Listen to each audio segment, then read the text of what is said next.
Om Swastiastu. Om Swastiastu. Pemirsa Bali TV dimanapun Anda berada, kembali berjumpa bersama saya Nyoman Winata dalam program Bali Post Talk. Dan kali ini kita mengangkat topik tentang kita ingin mengkaji sebenarnya protap yang dilaksanakan oleh pemerintah Provinsi Bali dalam penanganan pekerja migran yang pulang ke Bali atau mudik.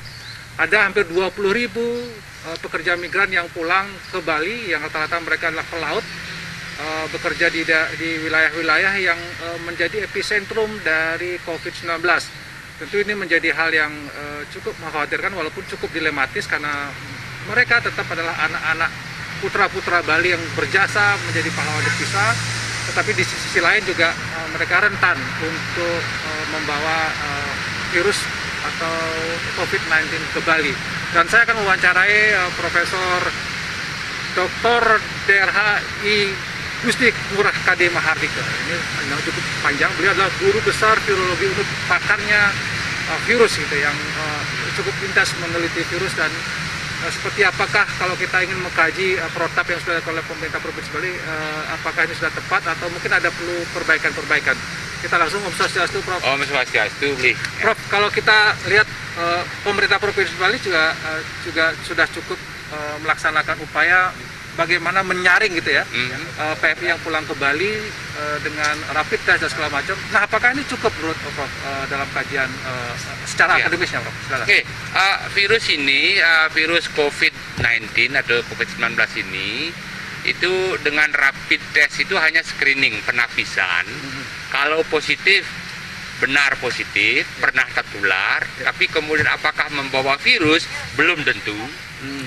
Kalau negatif, belum tentu negatif, sehingga penapisan ini tidak cukup digunakan untuk merilis orang apakah berpeluang membawa virus apa tidak, sehingga diperlukan pengujian yang lebih peka, yaitu PCR namanya. Itu saya kira tanggapi. Jadi ini beresiko karena kalau hanya dengan penapisan rapid test, kalau dia positif antibody, artinya dia sudah tertular, tapi apakah membawa virus? Belum tentu. Mungkin sudah lama tertular, virusnya sudah hilang. Sedangkan yang negatif, apakah dia itu tidak membawa virus? Belum tentu, karena virusnya baru tertular. Jadi diperlukan pengujian yang lebih peka untuk merilis pekerja migran yang di screening ini. Selama ini kan yang dilakukan adalah melakukan screening dengan rapid test. Ya. Tapi masyarakat kemudian pemerintah mengatakan bahwa setelah di rapid test kalau negatif ini dirilis, dilepas. Ya. Apakah ini riskan sebenarnya menurut? Ini sangat berisiko. Ini sangat berisiko, sehingga seperti saya bilang tadi, rapid test itu tidak peka. Tidak peka. Jadi yang positif benar pernah tertular, tapi apakah membawa virus? Belum tentu. Yang negatif belum tentu tidak membawa virus. Nah, lalu kalau misalnya seperti itu, apa yang dilakukan pemerintah? Apakah walaupun dia positif atau negatif, kalau positif sudah pasti harus ditangani ya, Prof. Ya. Tapi kalau yang negatif itu harus diapakan? Gitu, kalau dari rapid. Begini, justru yang positif tapi kemudian tidak menunjukkan gejala, justru udah sembuh, biarin saja, itu yang dilepas. Oh gitu ya. Virus antibody positif, tes kemudian virusnya negatif, itu yang dilepas. Justru yang positif antibody, kemudian virusnya negatif, itu yang sangat boleh dilepas. Tapi kalau kemudian antibody positif, virusnya kemudian positif juga, ini baru di karantina, dirawat kalau menunjukkan gejala, atau karantina yang ketat seperti ini. Sedangkan yang negatif itu harus diuji PCR. Hanya PCR yang bisa mengatakan bahwa ini membawa virus apa tidak. Sehingga seperti tadi, pengujiannya tidak cukup dengan rapid test saja. Oke. Pemirsa atau masyarakat mungkin masih bingung, Prof, dengan rapid test ini gitu. Ya. Mungkin sebelum kita lebih jauh lagi mengulas tentang itu, apa sih sebenarnya rapid test itu gitu, Prof? Apakah karena kan selama ini pemerintah cukup yakin sudah rapid test negatif sudah kita rilis, walaupun dikatakan nanti isolasi mandiri di rumah masing-masing. Sebenarnya apa itu rapid test? Rapid test itu adalah yang beredar di Indonesia sampai saat ini adalah rapid test untuk menguji antibodi, ya. Artinya kalau orang sudah pernah terpapar itu 10 hari yang lalu atau lebih dari 10 hari yang lalu itu mempunyai antibodi, ya. Sedangkan kalau baru terpapar belum punya antibodi. Jadi rapid test ini adalah penapisan apakah yang bersangkutan sudah pernah terpapar virus. Ya. Dan sekali lagi rapid test yang ada sekarang ini adalah menguji antibodi. Dan antibodi dalam tubuh kita baru akan kelihatan setelah 10 hari terpapar. Kalau baru terpapar kurang dari 10 hari pasti negatif. Nah ini sekarang kritikal ini. Kalau orang sudah terpapar lebih dari 10 hari atau sampai bahkan sebulan yang lalu dan virus negatif, ini orang yang selamanya boleh bebas kemana saja. Karena sudah pasti tidak membawa virus, tidak perlu lagi isolasi mandiri. Ya. Dan bahkan secara epidemiologi, orang-orang inilah yang akan menjadi bumper di masyarakat untuk virus ini tidak menyebar lebih luas lagi. Jadi yang mempunyai antibodi tapi tidak mempunyai virus. Gitu. Jadi rapid test ini masyarakat biar jelas adalah teknik yang dikembangkan orang untuk mendeteksi antibodi yang cepat. Jadi tidak perlu lab, tidak perlu suasana yang khusus, cukup di lapangan ambil darah beberapa tetes, kemudian begitu muncul positif antibodi yang bersangkutan memang sudah terpapar oleh virus. Tapi belum menjawab apakah yang bersangkutan masih membawa virus. Jadi kalau masih membawa virus tapi gejalanya tidak berat, cukup isolasi mandiri. Tapi kalau tidak membawa virus yang negatif, antibodi positif, justru ini yang harus dirilis di masyarakat dan tidak perlu lagi isolasi mandiri. Saya bahkan mengatakan berbahagialah orang-orang yang mempunyai antibodi positif ini dengan virus yang negatif. Artinya yang bersangkutan akan kebal dalam tanda kutip selamanya terhadap coronavirus. Bahkan dia boleh membuat saya mempunyai antibodi COVID-19 virus negatif, boleh dia tulis. Itu artinya. Jadi ada kesalahan pengertian dalam penggunaan rapid test ini yang saya soroti sejak lama, tapi rupanya masih memang ini adalah kebijakan SOP standar nasional yang saya tidak mempunyai akses untuk melakukan penyesuaian gitu. Ya inilah yang terjadi. Oke, jadi pertanyaan berikutnya jadinya Prof. Kalau begitu misalnya rapid test ini belum memberikan semacam jaminan katakanlah begitu, lalu apa yang mesti dilakukan pemerintah konteksnya Malang PMI ini, pekerja migran apa yang harus dilakukan supaya masyarakat Bali ini lebih safe gitu? Begini, virus ini istilahnya itu orang mempunyai kemampuan R0, jadi itu 2-3. Jadi satu orang yang membawa virus mampu menularkan ke 2 atau 3 orang yang lain. Nah, kita anggap saja R0-nya 2. Ya. Kemudian masa inkubasi virus ini 2-14 hari. Kita ambil di tengah lah, 7 hari. Nah kemudian kalau orang itu sudah tertular, satu orang tertular 1 bulan yang lalu, 30 hari. 30 bagi 7 itu 4. Maka satu orang itu dalam 1 bulan jumlah sudah bisa menularkan, jumlah orang yang tertular menjadi 1 kali 2 pangkat 3. 1 kali 2 pangkat 3. Karena sudah kali 4 kali penularan, 1 pertama dulu 1 kedua, setelah itu 2 pangkat 3. 1 kali 2 pangkat 3 itu sama dengan 8 dalam waktu 1 bulan. Nah kalau sekarang asumsi kita bahwa dari pekerja migran ini 1% saja yang membawa virus, ya. Dengan jumlah asumsi saya dengar sekitar 20.000 orang, maka itu akan ada 200 orang yang berpotensi membawa virus. 200 orang dalam waktu 1 bulan tadi, 200 orang kali 8, itu setara dengan 1.600 orang. Jadi ini dimensinya sudah besar. Jadi dimensi 1.600 orang ini dengan nanti asumsinya separuh mengembangkan gejala klinis, katakanlah misalnya 800 orang. Kemudian beberapa memerlukan perawatan yang intensif, maka skalanya akan sudah menjadi sangat besar. Jadi kembali ke yang tadi, kalau saya dari segi virologi itu mempunyai konsep bahwa setiap pekerja migran ini harus dikarantina oleh negara. Harus dikarantina Oleh negara. Kita tidak bisa lagi percaya dengan karantina mandiri. Karena sudah banyak kejadian, orangnya masih tidak disiplin, dan kita belum mempunyai sistem untuk pendataan penduduk itu yang sangat ketat. Kemenangan dari keunggulan dari Singapura, Cina, Korea, Jepang itu adalah pendataan penduduknya sudah demikian bagus. Mereka punya yang disebut dengan big data.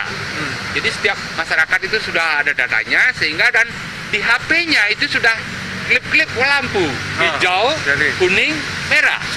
Hijau untuk bebas, kuning untuk orang dalam pengawasan, merah untuk pasien dalam pengawasan. Kalau itu kemudian sistemnya ada, kita percayakan pada karantina mandiri. Tapi karena itu belum ada, sistemnya belum ada, saya melihat ada kepentingan yang mendesak untuk melakukan karantina di bawah negara.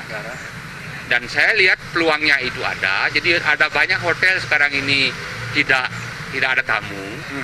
Itu mestinya kita bisa berdayakan untuk mengkarantina mereka. Jadi berarti Prof mengusulkan supaya pekerja migran yang datang dari rapid test harusnya dikarantina, gitu ya, Prof? Ya. Dengan negara yang membiayai, dengan memanfaatkan hotel. Tapi kalau misalnya biayanya bagaimana gitu misalnya? Mau sekarang ini hitungannya biaya atau keselamatan manusia? Jadi kalau saya bahasa Balinya adalah kalau masalah kesehatan manusia, misalnya orang at any cost, itu bahasanya, berapapun biayanya harus dibayar oleh negara.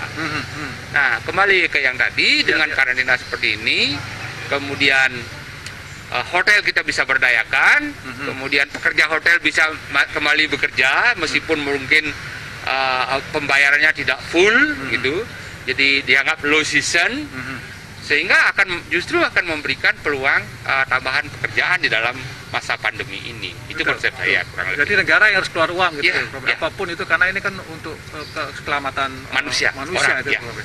Oke, ada 20.000 yang sudah pulang ini hampir 8.000. Kira-kira 12.000 lagi akan datang gitu ya. Nanti kira-kira kalau ada 200 orang yang umpamanya yang paling moderat ya 1% yang terkontaminasi, tentu ini sangat membahayakan gitu ya, Prof. Nah, kalau misalnya kita mencoba untuk mencari semacam solusi yang lain misalnya, Prof, selain karantina, apa ya? Kalau sekarang kan hanya diserahkan ke desa adat. Desa adat disuruh mengawasi gitu, Prof. Kalau Prof melihatnya ini efektif nggak? Sebetulnya kalau nanti pandeminya memang sudah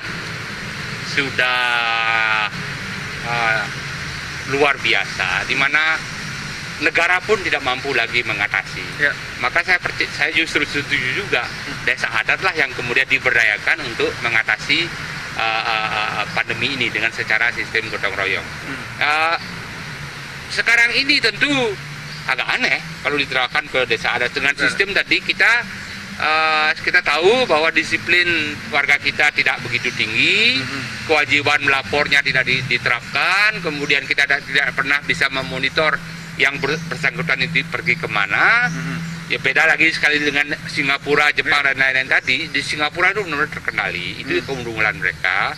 Nah ini sehingga ya tidak ada pilihan, ya mesti negara. Kecuali nanti kalau sudah tidak mampu lagi negaranya, ya akhirnya masyarakat adat harus mempersiapkan diri untuk suatu saat mengambil peran ini dengan secara gotong royong, dan dengan konsepnya lagi-lagi sama. Jadi tetap ada daerah yang mungkin atau beberapa bangunan sekolah digunakan untuk karantina. Di sana yang sakit-sakit di karantina, sementara dokter pemerintah itu memeriksa rutin, yang memerlukan perawatan intensif segera dievakuasi kemana itu. Tapi semuanya di desa itu sendiri. Itu mungkin nanti skenario kalau memang sudah pandemi ini sudah tidak bisa dikendalikan oleh negara. Barulah mungkin desa adat lebih punya. Tapi kalau dalam kondisi sekarang belum. Sebenarnya Prof melihat bahwa pemerintah lah yang harusnya lebih banyak mengambil tanggung jawab, Prof ya. Pekerja migran yang datang dari bandara itu harus betul-betul diawasi dengan ketat. Jangan dirilis mereka ke rumah masing-masing, apalagi dengan istilah melakukan isolasi mandiri. Betul. Itu sangat riskan, Prof ya. Itu yang saya lagi-lagi kita tahulah warga kita, disiplin warga kita, kemudian bahkan yang sudah berstatus orang dalam pengawasan saja masih banyak cerita di koran maupun di media sosial itu tidak disiplin. Ya, itulah negara kita, itulah warga kita. Ya, tentu sekarang untuk mengatasi ini, melihat ancamannya, tidak ada pilihan. Pemerintah Bali, daerah dulu, kalau memang mampu, saya kira dana ada. Cuman ini political will-nya barangkali tidak ada. Berapa sih diperlukan? Karena misalnya membayar hotel satu kamar 2 orang, katakanlah Rp200.000, ya, Rp200.000 atau ya Rp200.000 untuk 2 orang. Kemudian selama 2 minggu, 200.000 kali 14 hari, ya sekitar 10 juta 10.000 2 juta atau sekitar 3 juta rupiah. Dengan makan, mungkin makan yang untuk dia tentu bukan menu restoran. Standar biasa lah gitu. Barangkali nanti dalam hal makanan ya kita bebankan kepada pasien. Mereka kan tetap harus minta makan. Jadi mereka bisa mengadakan dengan sistem Gojek atau online, biasa pesan makanan. Jadi kita serahkan ke mereka, kecuali yang memang tidak mampu. Gitu. Saya kira mampu, daerah ini mampu. Kalaupun tidak, misalnya bisa menyarankan pengusaha-pengusaha hotel sangat yang sudah lama mengeruk dolar itu, Prof. Sangat. Ini saatnya memberikan sesuatu kembali kepada Bali lah. Nah, kalau sudah Bali sudah tidak mampu, jumlahnya nanti ternyata 10.000 orang misalnya, 10.000 orang berapa hotel, mungkin perlu 1.000 hotel gitu mampu, negara harus mengambil peran. Jadi Prof tegas mengatakan bahwa pekerja migran yang pulang yang paling aman itu harus dikarantina. Jangan dilepas itu, Prof. Ya, jangan dilepas. Di sana screening berpuluhan. Positif antibody, negatif PCR lepas. Yang negatif PCR, kalau PCR-nya mampu 8.000 orang itu kita PCR semua. Yang negatif lepas, aman. Yang positif harus dikarantina. Sehingga jumlahnya kan menjadi sedikit. Tidak akan semua positif.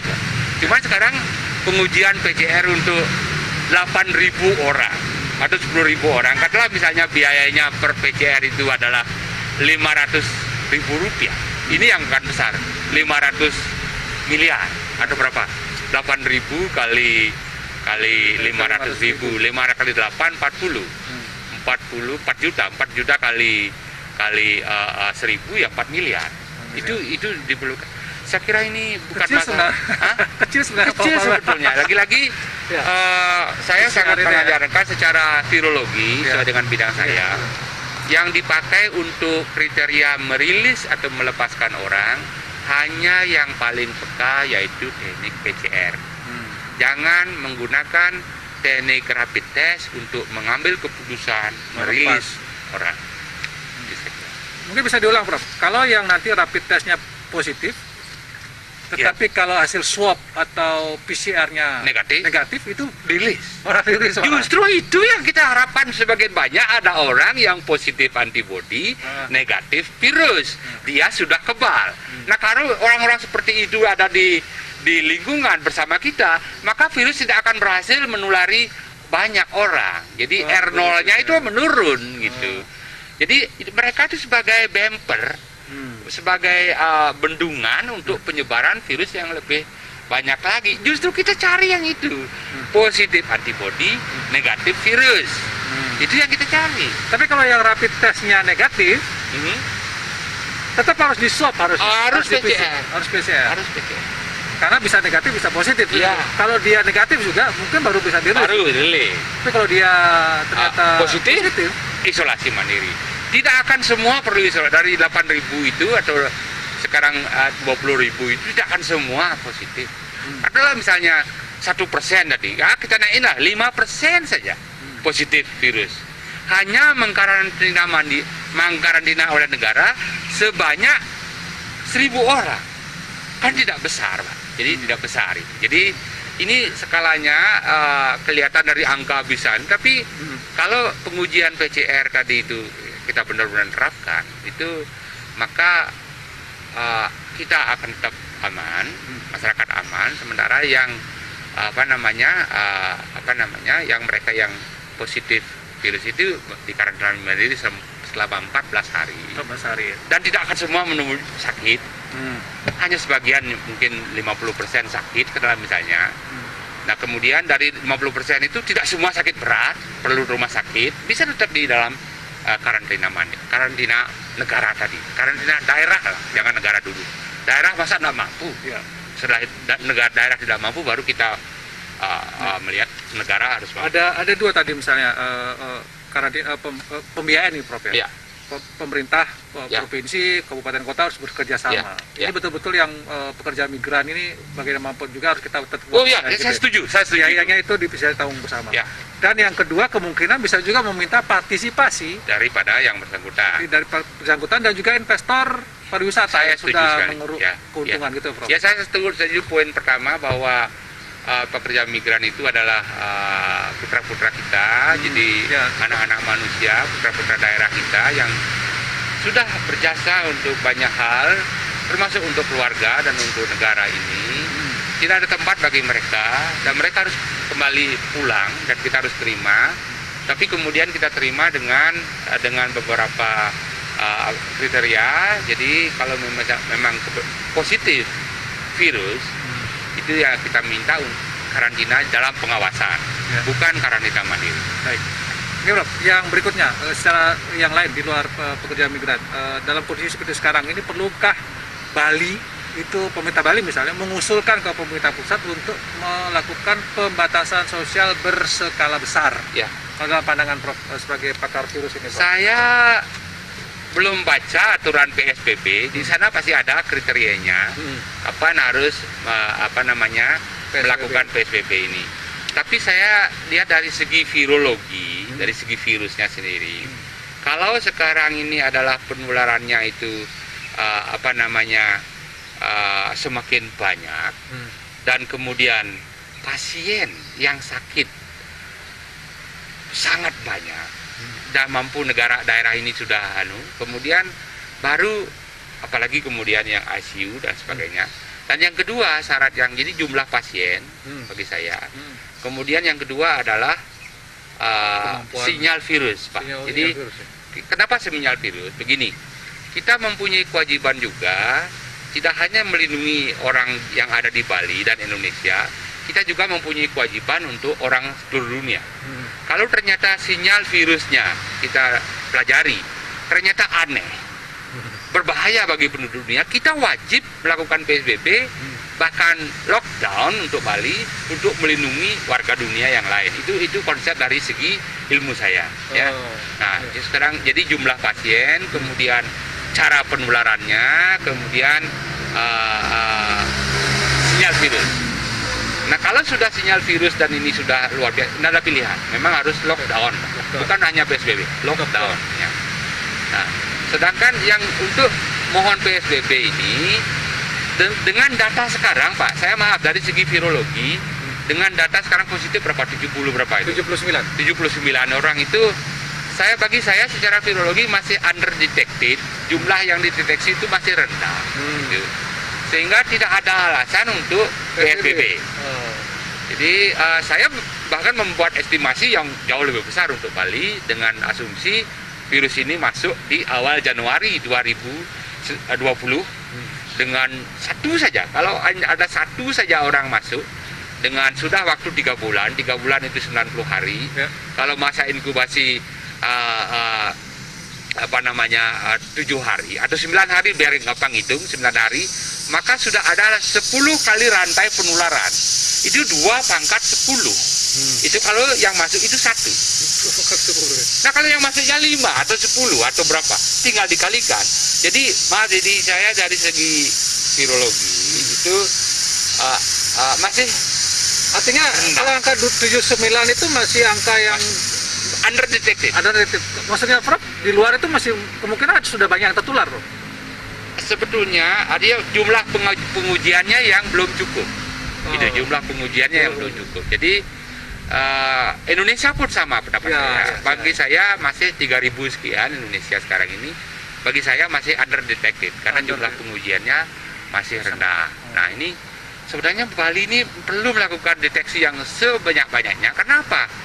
Kalau deteksinya semakin banyak yang positif, tapi jumlah yang sakit dan yang mati itu lebih, sehingga angkanya akan justru kelihatan turun gitu. Secara psikologis itu bagus kalau dilakukan deteksi yang banyak. Tidak masalah orang positif banyak kok. Jadi Prof yang lain mengusulkan agar ada pendeteksian berskala besar di Bali. Ya, itu. Dengan apa, Prof? Dengan swab atau dengan rapid test? Rapid test pertama, tapi rapid test tidak digunakan untuk mengatakan orang itu merilis orang. Merilis orang hanya bisa dilakukan dengan PCR. Jadi rapid test boleh untuk mengatakan seberapa besar sebenarnya skala infeksi dengan cepat. Ya boleh. Tapi tidak digunakan sebagai dasar untuk merilis orang. Apakah ini boleh rilis apa tidak? Oke. Baik, pertanyaan terakhir, Prof. Mungkin juga sebagai pakar virus ya, melihat kondisi yang sekarang terjadi ini, kan kita masih gamang semua, masih pemerintah seperti tergagap-gagap dan kebingungan sepertinya. Prof, apa yang mungkin Prof ingin sampaikan ke pemerintah, ke masyarakat gitu ya, supaya ada semacam optimisme juga ya? Begini, jadi kalau ada teman-teman yang masih mengatakan pemerintah kita gagap, pemerintah ini tidak siap, pandemi ini sudah membuktikan tidak ada negara di dunia ini yang siap. Bahkan sekarang epicentrum besar dunia ini sekarang ada di mana? Amerika Serikat, Eropa. Jadi dua center of modernization, central modernization itu justru menjadi pusat epicentrum dunia sekarang ini. Jadi jangan ya kita mungkin agak terlambat, tetapi ya Memang semua kebingungan gitu, Prof. semua memang tidak ada negara yang siap. Tidak ada negara yang siap untuk mengatasi pandemi ini. Ya, ya. Nah, sekarang bagaimana dengan melakukannya? Jadi pertama ya paling tidak sekarang ini masyarakat mengikuti dulu saran pemerintah. Ikuti dulu saran pemerintah semuanya dengan disiplin.